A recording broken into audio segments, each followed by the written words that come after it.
BC రిజర్వేషన్లపై Congress వ్యూహం ఏంటి? Governor Jishnu Dev Varma ఆమోదం తెలుపుతారా? గ్రీన్ సిగ్నల్ ఇస్తే ఓకే, మరి బీసీ రిజర్వేషన్లు అడ్డుకుంటే పరిస్థితి ఏంటి? కాంగ్రెస్ సర్కార్ ఏం చేయబోతోంది? తెలంగాణలో స్థానిక సంస్థల ఎన్నికలకు ఒకవైపు ఏర్పాట్లు జరుగుతున్నాయి. మరోవైపు బీసీ రిజర్వేషన్ అమల్లోకి వస్తుందా లేదా అనే అనుమానం మాత్రం వెంటాడుతోంది. బీసీ రిజర్వేషన్ ఆర్డినెన్స్ ఇచ్చి అమలు చేయాలని కేబినెట్ ఆమోదం తెలిపింది. అయితే రాజ్భవన్లో ఆర్డినెన్స్ పై మేధోమథనం జరుగుతోంది. నిపుణులతో అధ్యయనం చేయిస్తున్నారు గవర్నర్. ఇప్పటికే న్యాయ నిపుణుల సలహాలు తీసుకుంటున్నారు. ప్రభుత్వం తరపున ఉన్న న్యాయ నిపుణులు గవర్నర్ ఆమోదముద్ర వేయొచ్చని అంటున్నారు. అయితే రాజ్భవన్ వర్గాలు అనేక అనుమానాలు వ్యక్తం చేస్తున్నాయి.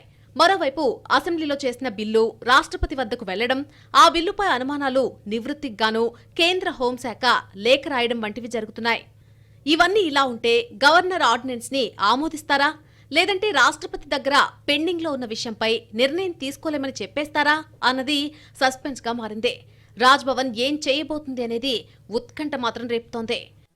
స్థానిక సంస్థల ఎన్నికల్లో బీసీలకు 42% రిజర్వేషన్ అమలు చేసి ఎన్నికలకు వెళ్లాలి అనేది రేవంత్ రెడ్డి ప్రభుత్వం ఆలోచన. అందుకే ఆర్డినెన్స్ తెచ్చి అమలు చేయాలని చూస్తోంది. ఆర్డినెన్స్ కు గవర్నర్ ఆమోదం కావాలి కాబట్టి ఇంకా స్థానిక సంస్థల ఎన్నికలపై తేల్చుకోలేకపోతోంది. కానీ ఏర్పాట్లయితే పంచాయతీరాజ్ శాఖ చేసేస్తోంది. మరోవైపు హైకోర్టు కూడా స్థానిక సంస్థల ఎన్నికల రిజర్వేషన్లను శుక్రవారం లోపు పూర్తి చేయాలని సూచించింది. ఒకవైపు కోర్టు పెట్టిన గడువు వచ్చేసింది. గవర్నర్ దగ్గర ఆర్డినెన్స్ పెండింగ్ లోనే ఉంది. దీనిపై మీమాంస కొనసాగుతోంది.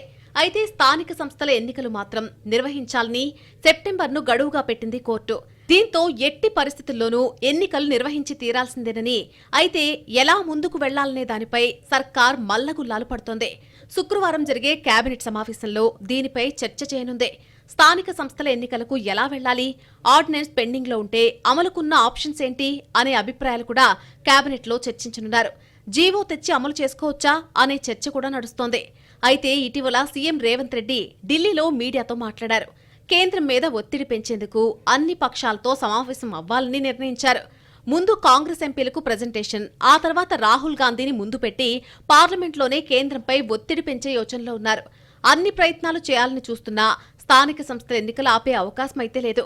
న్యాయపరంగా అన్ని చిక్కుల నుండి బయటపడాలని భావిస్తున్నారు. హైకోర్టుకి శుక్రవారం లోపు రిజర్వేషన్లు ఖరారు చేయాలని చెప్పింది. కాబట్టే ఏం జరగబోతుంది అనేది చూడాలి. రాజ్భవన్ నుంచి కూడా క్లారిటీ వచ్చే అవకాశం ఉంది. అన్ని రకాల ప్రయత్నం చేసినా వర్కౌట్ కాకపోతే కాంగ్రెస్ పార్టీనే స్థానిక సంస్థల ఎన్నికల్లో 42% రిజర్వేషన్ అమలు చేయాలని చూస్తోంది. రాజకీయంగా బీఫామ్లు 42% బీసీలకు టికెట్లు కేటాయించాలని చూస్తోంది. ఢిల్లీలోనే CM Revanth Reddy, deputy CM Bhatti, PCC chief Mahesh గౌడ్లు ఉండడంతో అన్ని రకాల అంశాలపై చర్చిస్తున్నారు. కేంద్రం మీద ఒత్తిడి పెంచి షెడ్యూల్ 9లో చేర్చడం, లేదంటే గవర్నర్ ఆర్డినెన్స్ ఆమోదం తెలిపితే అసలు తలనొప్పే ఉండదు. ఇవేవి వర్కౌట్ కాకపోతే కోర్టు ఏం చెప్తుంది, దాన్ని ప్రభుత్వం ఎలా ముందు